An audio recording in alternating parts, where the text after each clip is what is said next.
সামনে এই হাওয়াখানা দেখছেন, হাওয়াখানার গেট।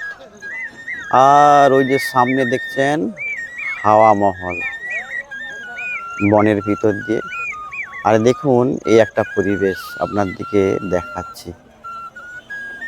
এই দেখুন কি সুন্দর পরিবেশটা দেখুন।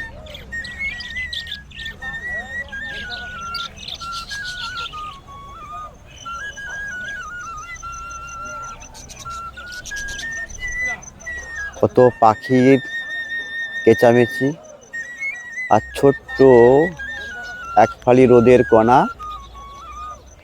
দেখুন ভেসে আসছে, বনের ভেতর ভেদ করেছে সূর্যের আলো। আর দেখুন এই পাম গাছের এই পরিবেশ, মনোমুগ্ধকর পরিবেশ, কত সুন্দর পরিবেশ দেখুন।